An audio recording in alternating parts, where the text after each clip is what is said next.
ang nabastusan sa sinabi ni Sara na ang bigas daw na 20 pesos per kilo ay para lamang sa baboy. Bakit naman ganon? Wala namang bigas na para sa baboy. Ang mga pellets, yun ang pinapakain sa mga baboy, hindi bigas. Kasi kahit 20 pesos lang ang kilo ng bigas, ay mahal pa rin yan kontra sa pagkain talaga ng baboy na tinatawag natin na pellets. Kaya dito ay sumama ang loob ng mga farmers na nag-produce nito kasi ito'y local rice na galing sa Filipino farmers. Kaya sumama ang loob ng mga farmers bakit sinabi na ang produkto nila ay pagkain ng mga baboy. Baboy ba ang mga mahihirap na Pilipino? At narito ang ulat, atin panuurin. Ang pangako ni Pangulong Bongbong Marcos na 20 pesos na kada kilo ng bigas, magkakatotoo na raw. Pero sisimulan mo na yan sa Visayas. Kasunod ito ng closed-door meeting sa Cebu Provincial Capital kasama si Pangulong Bongbong Marcos, Department of Agriculture at ang mga gobernador sa Visayas. At ayon sa Agriculture Department o DA, pauna pa lamang ito dahil target din ng gobyerno na gawin ito sa buong Pilipinas. Eden Santos sa balita. Pagkatapos ng halos 3 taon sa pwesto ni Pangulong Ferdinand Marcos Jr., sa wakas makakabili na ang publiko ng 20 pesos kada kilo ng bigas. Yan ang inanunsyo ni Department of Agriculture Secretary Francisco Chu Laurel Jr. kasunod ng isinagawang closed-door meeting kasama si Pangulong Ferdinand Marcos Jr. at 12 Visayas governors sa Cebu Provincial Capital. Ito mga kababayan ito yung promise ni PBBM noon na ang daming nagsabing budol-budol daw ang bigas dahil hindi nagiging 20 pesos ang kilo nito. Di ba noong nakaraang taon lamang ay meron tayong Food Security Act kung saan ang 50 pesos na mga bigas per kilo ay nagiging 35 na lamang. Di ba bumaba yun? At ngayon dahil may issue, may survey na nagugutom na daw ang mga Pilipino, kaya gumagawa ang pamahalaan si PBBM, gumagawa ng mga hakbang na talagang matupad itong 20 pesos per kilo na bigas. At ito na nga. Pero anong aksyon? Anong sinabi ni VP Sara?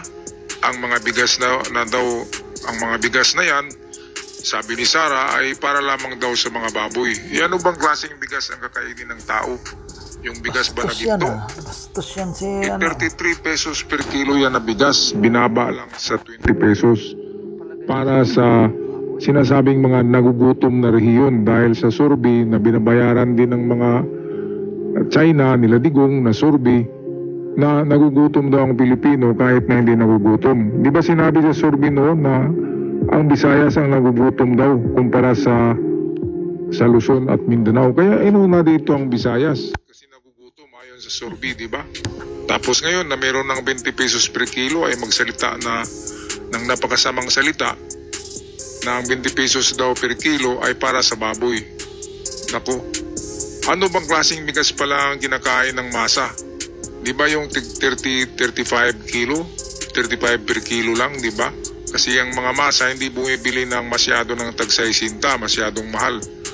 Pang-artista lang yun, di ba? Ngayon, natupad na nga itong 20 pesos per kilo, hindi na budol-budol, ay nagsasabi na naman si BP Sara na pagkain lamang ito ng baboy. Kaya medyo nasaktan ng mga farmers dahil local farmers nga ang nagbenta nito sa NFA, tapos sasabihin lang na para sa baboy. Bagong bigas nga yan bagong bigas yan, kaya lang mura kasi local produce rice by Filipino farmers na subsidized din ng ating gobyerno, kaya nagmura ang bigas. Good news na yan ginawa pa ni Sara na bad news, kaya grabe talaga ang bunganga ng babaeng yan. Paano kasi kayong mga sariling didis, interest hindi pa kayo lang kakain ng iniisip 20 niyan. pesos na bigas? Sisiraan pa ng bigas, gobyerno, parang wala sa gobyerno. Nagiging 20 na lang ngayon dahil sa aksyon ng pamahalaan sa mga nagugutom daw ayon sa survey ng mga DDS. Okay, so balik tayo dito sa balita. Sinabi ni Chu Laurel na sisimulan ang pagbebenta ng 20 pesos kada kilo ng bigas sa Visayas Region bilang pilot region. Here, because mas maraming ang nangailangan sa mga regions na yun. But of course, ang eventual intention nitong programa na ito, once we sort out all the issues logistically and para makita talaga how to operate it, and launch it and manage it nationwide to eventually. Binanatan naman yan ni Vice President Sara Duterte.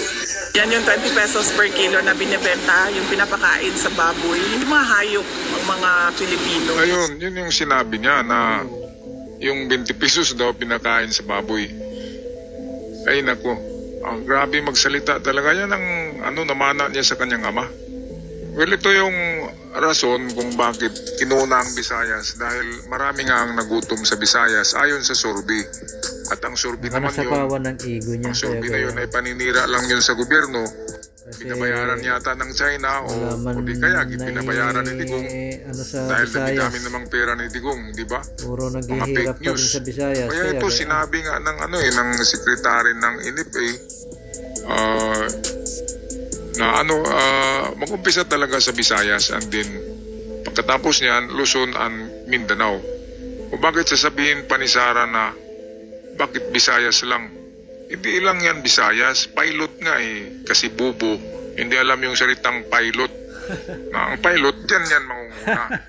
Di ba? O balikan natin itong sinabi nitong hindi alam ang pilot. Secretary dito. The intention itong programa na to, once we sort out all the issues logistically and para makita talaga how to operate it, and launch it and manage it nationwide to eventually. Ayan, so nationwide.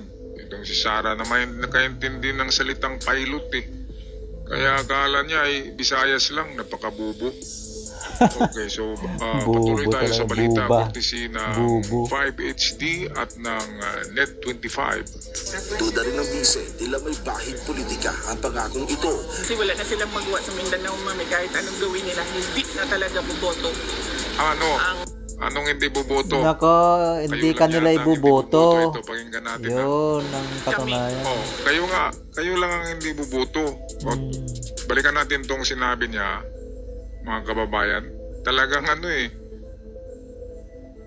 nabulalas niya yung tama na sinabi niya tama Hindi na daw sila buboto, kami. Sila lang hindi buboto. Paano naman yung mga supporters ni Nograles? Lahat yun ay kontra nila Ang supporters ni Nograles sa Davao ay paano buboto naman ang yan hindi mga bubo? sa mga alyansa. Kay Nograles yun, yung mga at hindi yan buboto sa mga bubo. DDS kasi magkalaban nga. At mga bubo yun, yung ayon mga sa buboto survey sa'yo. ngayon ay mananalo si Nograles sa hindi Davao bubo yun City. kay Nograles. Yan ay sampal sa Yun mga lang yan. DDS diyan. Lalo na diyan kay Sara. Ito, pakinggan natin Na silang magawa sa Mindanao, mami, kahit anong gawin nila, hindi na talaga buboto. Sino? Nag-loading Ang kami. Kayo lang ang hindi buboto. Kayo lang, kayong pamilya. Di ba? Pero yung kapitbahay niyo, buboto yun sa kina Nograles at sa mga alkalyansa ni PBBM. Well, ito yung sagot ng ating matapang at magandang PCO Secretary, Attorney Claire Castro, tungkol sa sinabi nitong walang hiyang babaeng ito na ang 20 pesos daw na bigas, ang 33 pesos na bigas per kilo ay para daw sa baboy. Ang mahal-mahal naman ng ipapakain sa baboy. Merong pagkain ng baboy na tinatawag na pellets at ang per kilo ng mga pellets ay mura lamang kisa bigas. Bakit ipapakain ng tao ang bigas sa baboy? Meron naman talagang pagkain ng baboy na iba kaysa bigas. Ang bigas ay para sa tao. Napakatarantado, walang mudo. Hindi niya alam na mayroong masasaktan sa kanyang sinasabi. Kaya nagiging issue, nagiging viral kaagad itong sinabi niya na ang bigas ay para sa baboy. Grabe. Hindi siguro ito kumakain ng bigas kasi para sa baboy.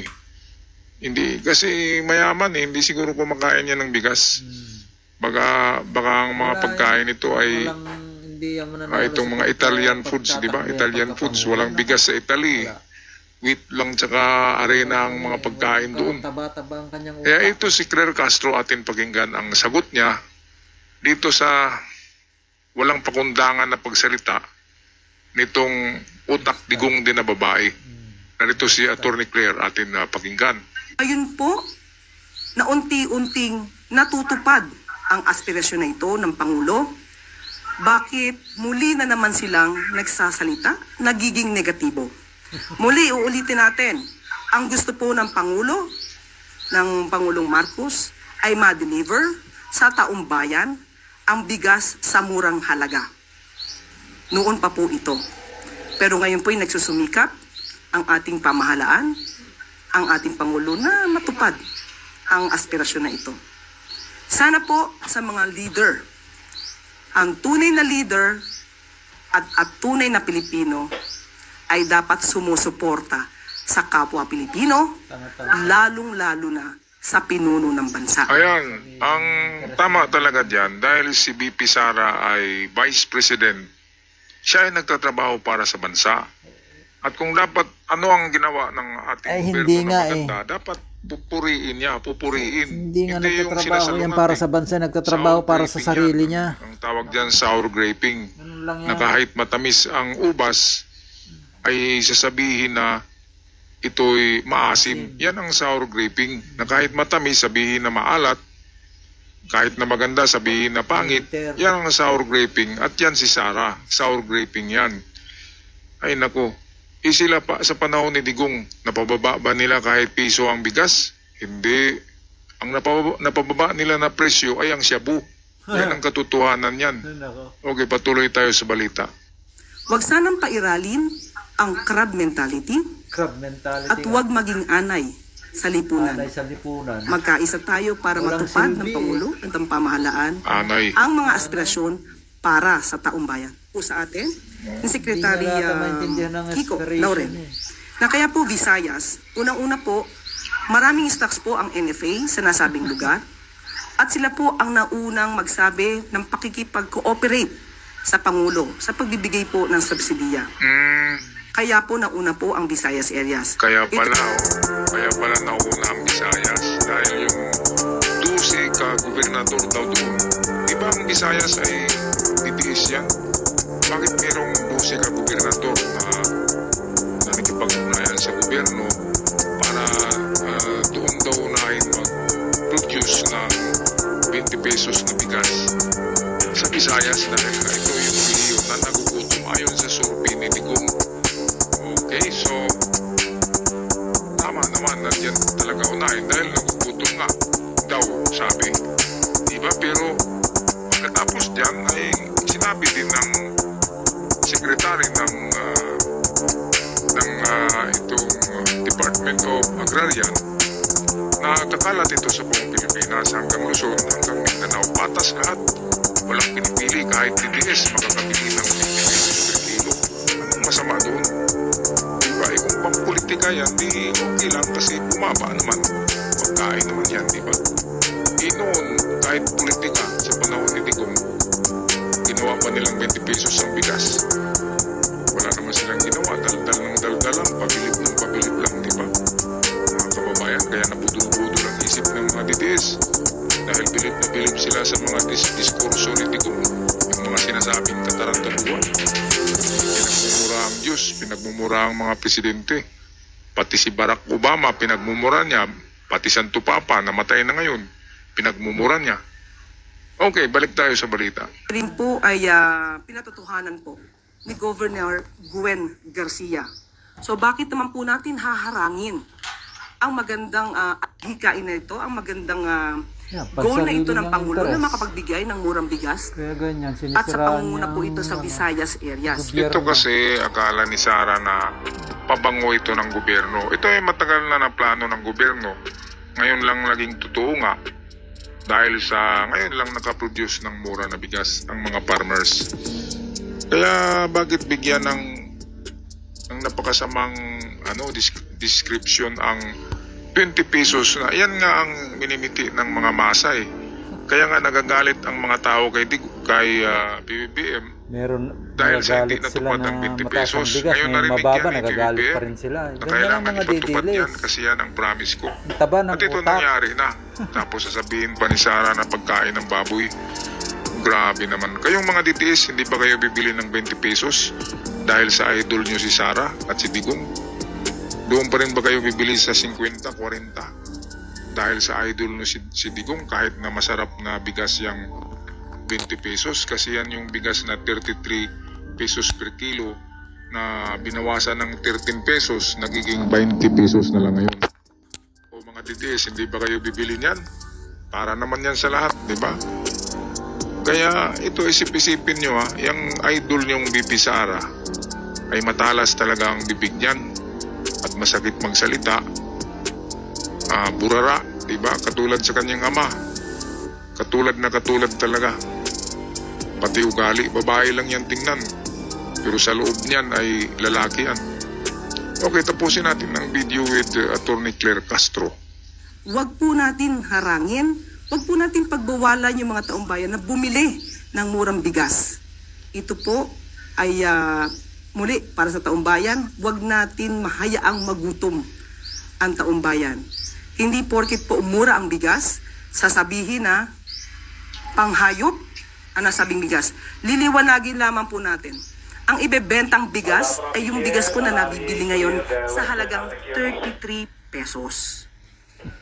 So wag po nating maliitin ang mga farmers natin dahil local farmers po manggagaling ang bigas na ito. Yan yung 20 pesos per kilo na binibenta, yung pinapakain sa baboy. Kapag po sinabi, ninuman, na Grabe ito talaga, no? ay panghayop na bigas. Minamaliit po natin ang mga farmers natin na nagbebenta po sa NFA. Ito yung klarong-klaro, no, na sour graping talaga si Sara. Kasi sa isip ni Sara, nako, naibigay na ng gobyerno ang 20 pesos per kilo. Lagot tayo nito. Baka ibuboto nila ang alyansa ng mga DDS. Ay talagang ibuboto ng mga DDS. Kasi medyo matagal-tagal pa yan hanggang sa 2028 daw yan sa dinig ko. Ang programa na yan na meron talagang murang bigas. Subsidized na yan. Talagang binayaran na rin yan ng gobyerno para bababa. So hanggang 3 taon yan, hanggang nakaupo si PBBM, ay nandiyan ang 20 pesos per kilo. O ano ngayon mga DDS? Pinakain ba kayo ni Digong? Naka-discount ba kayo ng bigas dahil kay Digong? Hindi naman. Di ba? Yung salita lang ni Digong ang naniwala kayo Niluloko lang kayo niyan. Walang ginawa na maganda sa taong bayan niyang si Digong. Bagkos, tukhang, di ba? 30,000 lahat. Patay sa panahon niya, di ba? Inosente at halo na yun. Kaya itong issue ng bigas ay napakaganda sana, magandang balita. Bakit naman nakisaw-saw pa si Sara dito? Wala naman siyang nagawang maganda. Diba? Ay, sinisweldoan siya ng taong bayan Dapat, wala pa namang nagagawa. yung personal niya na galit kay PBBM, itatago lang niya. Ano lang niya yan, isit aside habang nagtatrabaho siya diyan sa Office of the Vice President. Sinusweldohan kasi yan At hindi lang siya, yung mga tauhan niya. Tagal naman kasi gobyerno pa rin ang nagsweldo niyan, pati yung mga bodyguard niya. Tapos sisiraan niya ang mga ginagawang maganda ni PBBM wala nang dahil alam niya sa na ang bigas ay napaka-importante. At kapag nagmura ito at nagawang 20 pesos, ay babalik kay PBBM ang trust ng masa. Yan ang katotohanan. Ngayon, siguradong merong fake news peddlers. Ito yung mga DDS vloggers na baka bukas mag-publish na naman sila ng yung nakabili daw sila at ang bigas ay babaho para sa baboy. Yan ay yan ang ating babantayan. Baka merong bibili ng sigurado yan. Kunwari, bibili ng bigas. Pero hahaluan na naman nila ng itim, may uod, yung mga ganyan. Kaya bumili muna kayo mga kababayan, mga ka-DDS, bumili kayo ng bigas na 20 pesos ngayon. Kasi baka susunod araw, mayroon nang mag-vlog na kulay itim ang bigas at nabubulok sigurado ng babaho. Yan, meron yan. Yan yung sinabi ni kakasuhan nila pag ganyan. Fake news peddlers na mga DDS Fake news. Na isasabotahin na naman ang masarap na bigas na 20 pesos ay gagawa na naman ng mga fake news na ito'y nakakalason, mabaho at para sa baboy.